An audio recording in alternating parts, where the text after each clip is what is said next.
Assalamualaikum warahmatullahi wabarakatuh. Saya Cep Sidik Permana dari semester 3 kelas A akan mereview jurnal yang ketujuh yang berjudul Penegakan Hukum Terhadap Tindak Pidana Penipuan Berbasis Transaksi Elektronik untuk memenuhi tugas mata kuliah Hukum Pidana Lanjutan dengan dosen pengampu Ibu Profesor Dr. Hajaheni Nuraini SHMH dan asisten dosen Bapak Dr. Emerendi Eridayandi SHMH.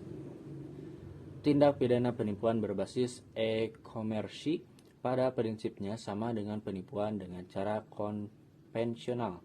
Hanya saja yang menjadi perbedaan terletak pada alat bukti atau sarana pembuatannya, yakni menggunakan sistem elektronik, komputer atau internet perangkat telekomunikasi.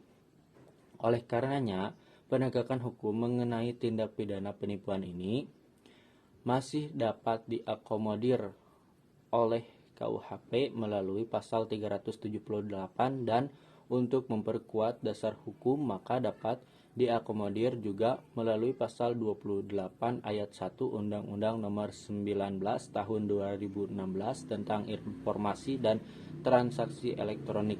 Selanjutnya, terkait dengan hambatan dalam penegakan hukum terhadap tindak pidana berbasis e-komersi, masih sesuai 5 faktor yang mempengaruhi penegakan hukum, yaitu yang pertama, faktor hukum itu sendiri di mana masih adanya aturan yang belum menjelaskan secara spesifik terhadap tindak pidana penipuan berbasis e-komersi.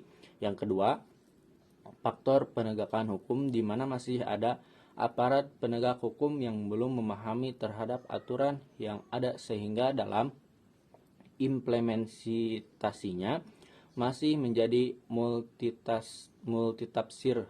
Yang ketiga, faktor sarana dan prasarana yang mendukung penegakan hukum yang dapat membantu mengungkap tindak pidana tersebut. Yang keempat, faktor masyarakat di mana masih minimnya kesadaran masyarakat untuk memberikan keterangan atau laporan terhadap permasalahan yang dihadapi, serta keengganan masyarakat untuk berproses dalam peradilan. Yang kelima, faktor kebudayaan, di mana semakin tinggi budaya dan semakin modern suatu bangsa, maka semakin modern pula kejahatan itu dalam bentuk, sifat, dan cara pelaksanaannya. Sekian review jurnal yang ketujuh mata kuliah Hukum Pidana Lanjutan dari saya. Wassalamualaikum warahmatullahi wabarakatuh.